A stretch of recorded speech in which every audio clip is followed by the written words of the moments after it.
65 में आपने देखा कि ती गुस्से से जंकू को ढकेल देती है और बोलती है कि आप क्या करोगे, मुझे भी चायोन के जैसे मारोगे। अब स्टोरी में आगे क्या होता है जानने के लिए देखते हैं। ती के मुंह से चायोन के मार खाने वाली बात सुन के जंकू थोड़ा सा चौंक जाता है। वो सोचता है कि ती को चायोन के बारे में किसने बताया, जरूर उस चायोन कमीने ने ही बताया होगा। तो जंकू ती से बोलता है, ती प्लीज मेरी बात सुनो, तुम जैसा सोच रहे हो वैसा बिल्कुल भी नहीं है। ये बोल के जंकुक ती की ओर आ ही रहा था कि ती अपना हाथ उठा के जंकुक को रोक देती है और गुस्से से बोलती है, खबरदार मेरे पास भी आने की कोशिश बिल्कुल भी मत करना। और मैं जो भी सोच रही हूँ ठीक ही सोच रही हूँ, उल्टा मैं इतने दिनों से जो सोच रही थी वो गलत सोच रही थी। आपने क्या सोचा था कि आपकी असलियत में कभी भी समझ नहीं पाऊंगी या आपका असली चेहरा मैं कभी देख नहीं पाऊंगी। आप हमें ऐसे ही उल्लू बनाते जाओगे झूठ झूठ बोल के और हम आपकी बातों में फंसते जाएंगे, ही सोचा था आपने।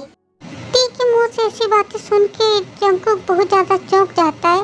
वो सोचता है उसकी ती सोना ऐसा क्यों बोल रही है, उसे क्या हुआ है। उसे जंकुक ती से बोलता है, ती तुम ये सब क्या बोल रही हो, कौन सा असली चेहरा, कौन सी सच्चाई। ती गुस्से में बोलती है, बिल्कुल भी मासूम शरीफ बनने की कोशिश मत करना, जैसे कुछ भी पता ना हो। आज मुझे आपकी सब सच्चाई पता चल गई है। आप कोई विदेश से नहीं आए हो, आप मुंबई में ही रहते हो, पहले से मुंबई में ही आपका घर है, तो फिर हमें आपने झूठ क्यों बोला। अपना इतना बड़ा घर छोड़ के आप हमारे इस छोटे से घर में क्यों रह रहे हो, बोलो। ये सुन के जंकुक और भी ज्यादा चौंक जाता है कि ती को ये सब कैसे पता चला। अब ती को वो कैसे समझाएगा, अभी वो सब कुछ सच ती को नहीं बता सकता है। जंकुक को चुप रहता हुआ देख कर ती सरकास्टिक वे में बोलती है, अब आप कुछ बोल क्यों नहीं रहे हो, आपकी असलियत सामने आ गई है इसलिए आप कुछ बोल नहीं पा रहे हो, है ना। बोलिए क्यों किया आपने ये सब, हमारे तो वैसे भी कोई इतना धन दौलत है नहीं, तो फिर किस लिए किया आपने ये सब, मेरे लिए, मुझे हासिल करने के लिए, है ना। जंकुक ती की ओर देखता है। ती ने अभी जो कुछ भी बोला है ये सब बिल्कुल भी जंकुक समझ नहीं पाता है और ती आंसू भरे आंखों से जंकुक की ओर देखते हुए बोलती है, आपको शर्म नहीं आती है, आपके घर में आपकी वाइफ रहते हुए आप दूसरी लड़कियों के पीछे घूमते हो, दूसरी लड़कियों को अपने प्यार के जाल में फंसाते हो। मुझे भी अपने प्यार के जाल में फंसाने की कोशिश कर रहे थे, है ना। और कितनी लड़कियों को आपने इस तरह से फंसाया है, बोलिए। इतनी देर तक जंकुक चुपचाप ती की बातें सुन रहा था, पर ती की ये सब बातें जो अभी उसने बोली, ये सुन के जंकुक अब अपना गुस्सा बिल्कुल भी कंट्रोल नहीं कर पाता है। वो चिल्ला के बोलता है, ती स्टॉप इट ती, बहुत बोल दिया है तुमने ती, अब कुछ ऐसा मत बोलो जिसकी वजह से बाद में तुम्हें पछताना पड़े। पछता तो मैं रही हूँ, आपको विश्वास करके मैं पछता रही हूँ, बहुत ज्यादा पछता रही हूँ। आप यहाँ से चले जाइए, इस घर में मैं आपको और देखना नहीं चाहती। जंकुक बहुत ज्यादा सैड होते हुए ती की ओर देखता है। उसकी ती सोना उसे चले जाने के लिए बोल रही है यहाँ से, उसकी ती सोना उसे और देखना नहीं चाहती है। जंकुक थोड़ी देर चुप रहने के बाद बोलता है, ठीक है, तुम अगर चाहोगी तो तुम्हारे लिए मैं हंसते हंसते अपनी जान भी देने को तैयार हूँ। अगर तुम इसमें खुश हो तो ऐसा ही होगा। आज के बाद से तुम मुझे और कभी भी देख नहीं पाओगे। जंकुक की बात सुन के ती के दिल में दर्द होने लगता है। इतना कुछ होने के बाद भी जंकुक के जाने की बात सुन के ती को बहुत ज़्यादा तकलीफ हो रही है। फिर भी ती कुछ भी नहीं बोलती, अपना फेस दूसरी ओर फेर लेती है।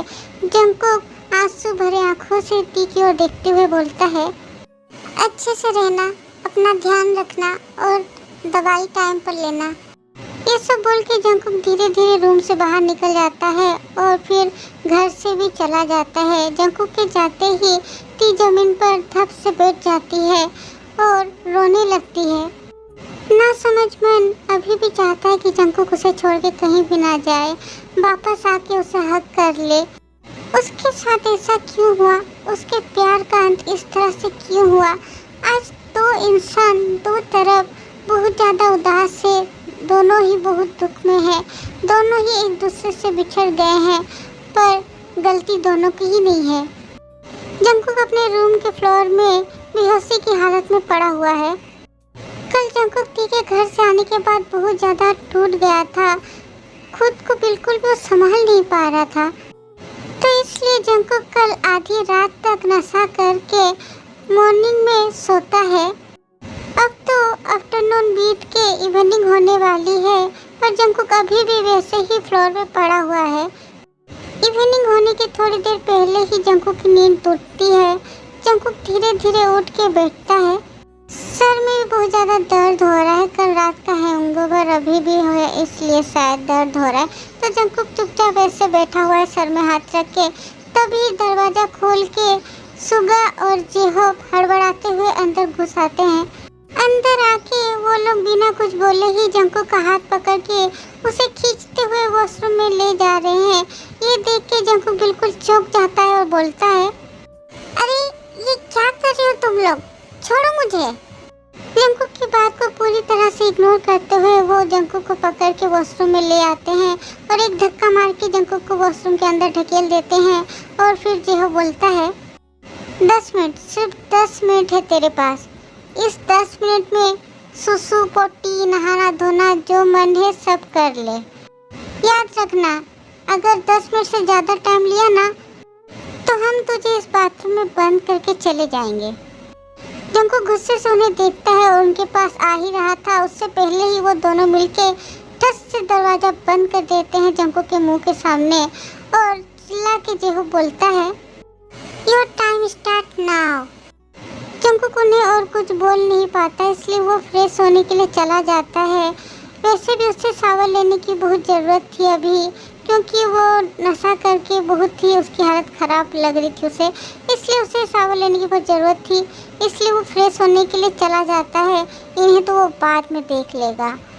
उनके दिए हुए टाइम के हिसाब से जंकुक 10 मिनट के अंदर ही शावर लेके वॉशरूम में रखा हुआ एक टॉवल पहन के दरवाजे में नॉक करके वो दरवाज़ा खोलने के लिए बोलता है।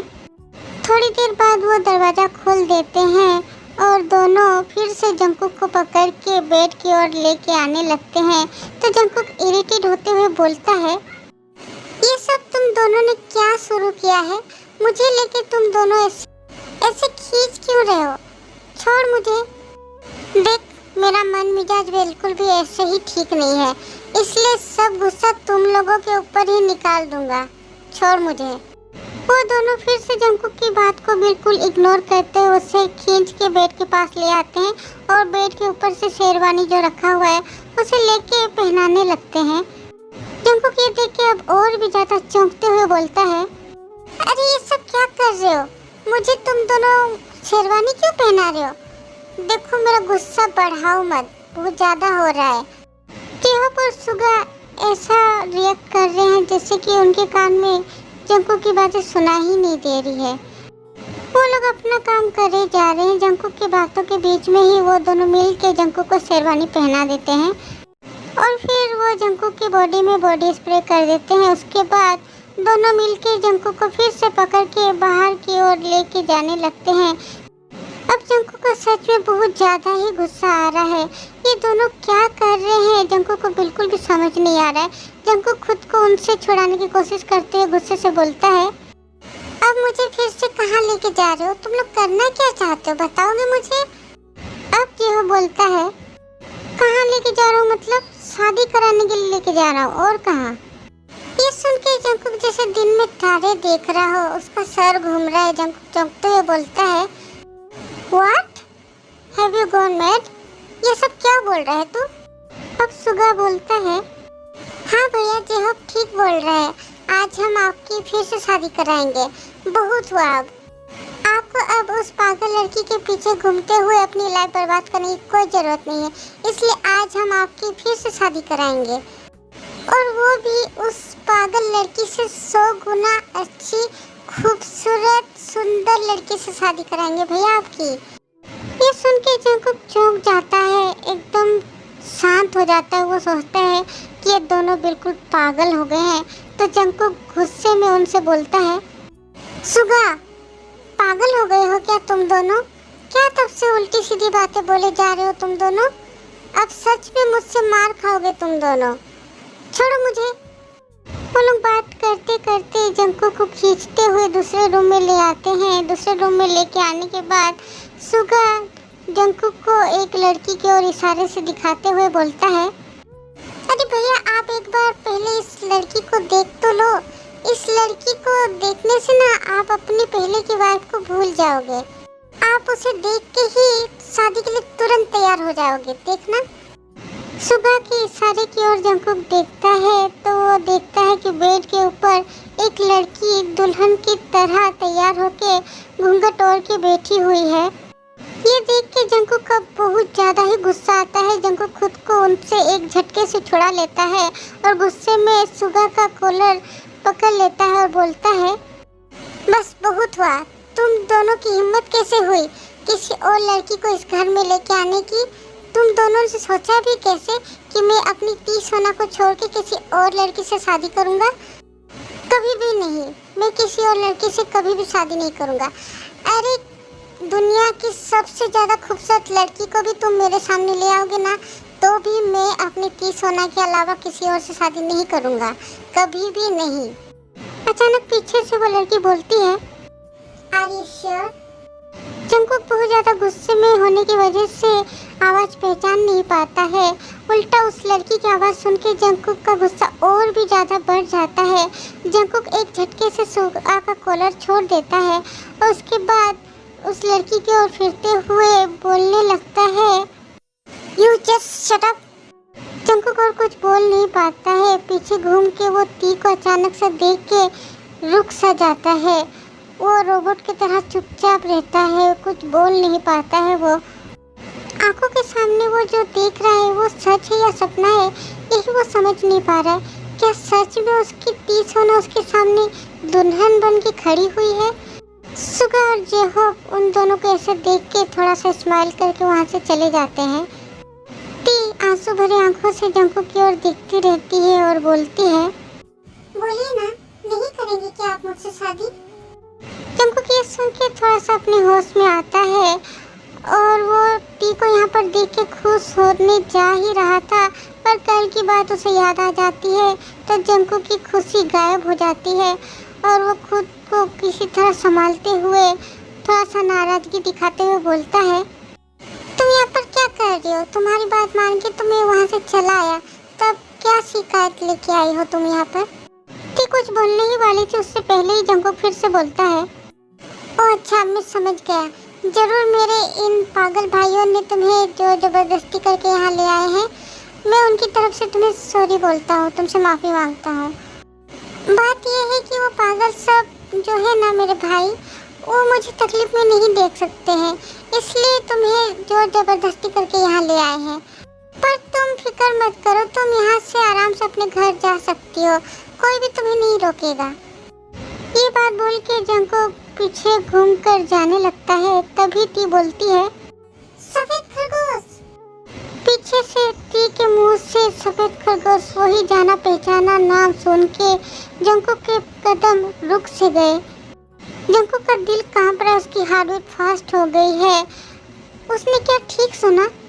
क्या टी ने उससे सफेद खरगोश बुलाया या फिर उसके मन का भ्रम है?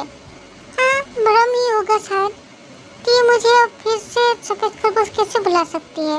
उसे तो कुछ भी याद नहीं है। वो तो मेरी पुरानी टी सोना नहीं है जो मुझे सफेद खरगोश बुलाएगी। ये सब सोच के जंकुक आगे की ओर जा ही रहा था, तभी पीछे से फिर से उसे आवाज आती है, सफेद खरगोश मत जाओ प्लीज। जंकुक अब एक झटके से पीछे घूमता है और देखता है कि टी कान पकड़ के फ्लोर पे घुटने के बल बैठी हुई है और बहुत ज्यादा रो रही है। ये देखकर जंकुक की आंखों से आंसू निकलने लगते हैं। जंकुक बोलता है, क्या बोला तुमने? फिर से बोलो। टी रोते हुए बोलती है, आई एम सॉरी सफेद खरगोश, प्लीज माफ कर दो ना अपने टी सोना को। तुम्हें तो पता था कि तुम्हारी टी सोना का दिमागी हालत ठीक नहीं, इसलिए तो वो अपने सफेद खरगोश को भूल गई थी और अपने सफेद खरगोश को बहुत ज्यादा तकलीफ दिया है, दुख दिया है, इसलिए इतना सारा सॉरी, प्लीज माफ कर दो ना। जंकुक का पूरा शरीर कांप रहा है। वो जो सोच रहा है क्या वो सच है? क्या उसकी टी सोना को उसके सफेद खरगोश की याद आ गई है। जंकुक धीमे कदमों से टी की ओर जाता है और घुटने के बल बैठ जाता है टी के सामने। जंकुक आंसू भरे आंखों से टी की ओर देखता है और अपने कांपते हुए हाथों से टी का फेस पकड़ के बोलता है, मैं जो सोच रहा हूँ क्या वो सच है? मेरी टी सोना को क्या उसके सफेद खरगोश की सारी बातें याद आ गई? टी रोते हुए अपना सर हाँ में हिलाते हुए बोलती है, हाँ सफेद खरगोश, मुझे सब कुछ याद आ गया है। जंकुक खुशी से रोते हुए बोलता है, फिर से बोलो ना मुझे सफेद खरगोश। टी आंसू भरे आंखों से जंकुक की ओर देखते हुए अपने हाथों से जंकुक के फेस को पकड़ के प्यार से बोलती है, सफेद खरगोश, सफेद खरगोश, मेरा सफेद खरगोश। अभी के लिए बस इतना ही। आर्मी स्टोरी में आगे क्या होता है जानने के लिए वेट करें नेक्स्ट पार्ट का। और आर्मी टी की याददाश्त कैसे है वो नेक्स्ट पार्ट में दिखाऊंगी, ओके आर्मी। और थोड़ा सा रोमांस भी जो आप देखना चाहते हो वो भी दिखाऊंगी, और भी बहुत सारी इंटरेस्टिंग चीजें होंगी।